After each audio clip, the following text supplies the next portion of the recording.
তোমরা সবাই কেমন আছো? অবশ্যই ভালো। বাইক প্রচুর নোংরা হয়েছে ভাই, কিন্তু তার আগে দেখে দিই আমি কত কিলোমিটার চালালাম। 2121 কিলোমিটার। হ্যাঁ, বাইকটা নেওয়ার পরে আমি 2121 কিলোমিটার আমি চালিয়েছি। আর এই 2121 কিলোমিটার চালিয়ে তোমাদের সামনে নিয়ে এসছি নতুন একটা ভিডিও, এ বাইকের রিভিউ। তো আমার সাথে আছে ভাই হোন্ডা সিবি 125 হর্নেট। অবশ্যই আমাকে কমেন্ট করে বলো ভাই দেখতে কেমন লাগছে। প্রথমে আসি যেটা সম্পূর্ণ এ বাইকের পাওয়ার সম্পর্কে বলি। এটা 11 পয়েন্ট সামথিং টর্ক আর 11 পয়েন্ট সামথিং হর্স পাওয়ার তোমাকে প্রোভাইড করবে। 124 সিসির ইঞ্জিন, আর এ বাইকটা 123-24 কেজি ওয়েট আছে অ্যাপ্রক্স। আর কত হাই স্পিড ভাই, টোটাল 108-10 এরকমই উঠবে তোমাকে। আর তার আগে সব থেকে বলি ইঞ্জিন ক্যাপাসিটির পরে ইঞ্জিনটা ভারী স্মুথ চলছে, কোনো এদিকে কোনো প্রবলেম নেই। আর যেটা বলবো, হ্যান্ডেলিং ক্যারেক্টার ওকে, ডানি বাই কোনো দিক টানে না, একেবারে হ্যান্ডেলিং ক্যারেক্টার, অসম হ্যান্ডেলিং ক্যারেক্টার। আর যেটা বলবো, এই বাইকে ভাইব্রেশন 0 লেভেল ভাইব্রেশন ভাই, কোনো ভাইব্রেশনই নেই।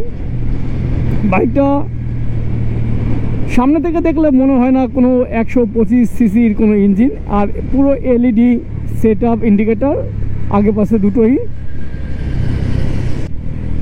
ডিস্ক যেটা আছে এক্সট্রিমের থেকে একটু ছোট হলেও এর ব্রেকিং মুডটা দেয়, সেটা অসাধারণ। আর বাইকের 5 স্পিড গিয়ার বক্স, পিছনে ড্রাম, পিছনে ডিশ নেই, পিছনে রিয়ার সাসপেনশনটা তোমার অ্যাডজাস্টেবল, যেটাকে কম বেশি করে তোমার সিট হাইটে তুমি 1-2 ইঞ্চি কম বেশি করতে পারবে। তো অন হওয়ার সময় পুরো হোন্ডার লোগো আসবে ব্যাস। আর এর যেটা, এই দেখো এই সুইচটা দেখো, আর এটা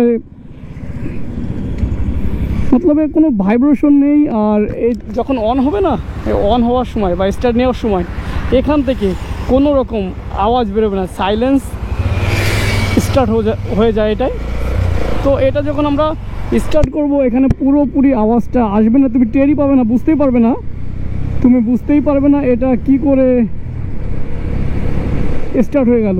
তার মধ্যে আর এর টোটাল পাওয়ার, পারফরমেন্স সব দিক দিয়ে আমাকে একেবারে মুগ্ধ করেছে। ব্রেকিং সিস্টেম সব দিয়ে দারুণ। তো এই জন্য হোন্ডাকে একটা ধন্যবাদ অবশ্যই দিতে হয়।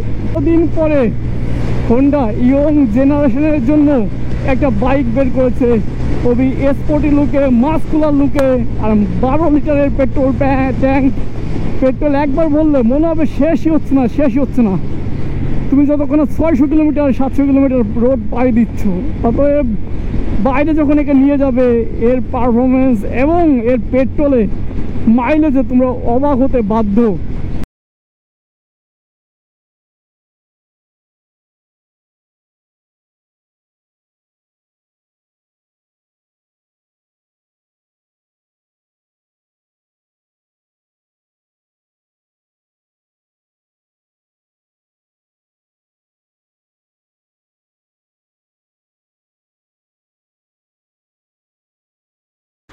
তাহলে আমরা এই বাইকটা থেকে কি পেলাম? মাইলেজ পাবো অ্যারাউন্ড 60+। আর লুকিং ওয়াইজ দেখো ভাই কেমন লাগছে, অবশ্যই দারুণ। যে কেউ ভাই, আমার হাইট 5.4, তো আমাকে আর 5.67 যারা হাইটে আছে তারা চালালেও ভালো লাগবে, কারণ এই সিট হাইটটা প্রায় 800 mm, 796 mm সিট হাইট। তো দেখো ভাই কেমন লাগছে, লুকিং ওয়াইজ ভালো পাচ্ছ, বডি বিল্ড কোয়ালিটি একটু খারাপ হলেও মাইলেজ পাচ্ছ। আর আগের যে সাসপেনশন আছে সেটাও দারুণ কাজ করে, মনোসকার দারুণ কাজ করে, আর ব্রেক তো অসম। সব মিলিয়ে বাইকটা দারুণই লাগলো আমার কাছে।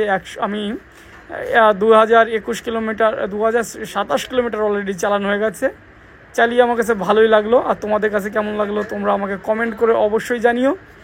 বাইকটা সম্বন্ধে যে ভাই বা বন্ধু নিয়েছো আমাকে অবশ্যই কমেন্ট করে দাদা নিয়েছি, আর সময় পেলে চলে এসো, আমরা সবাই একসঙ্গে রাইড করব। যদি লম্বা কোনো ট্রিপে তোমরা এই বাইকটা নিয়ে যেতে চাও, আমি থাকি চণ্ডীগড়ে, আমাকে তোমরা SMS করো, তোমাদের সঙ্গে আমিও যোগ দেবো বাইকটা নিয়ে। তোমার তাহলে ভালো লাগলে লাইক কমেন্ট শেয়ার অবশ্যই করে দিও।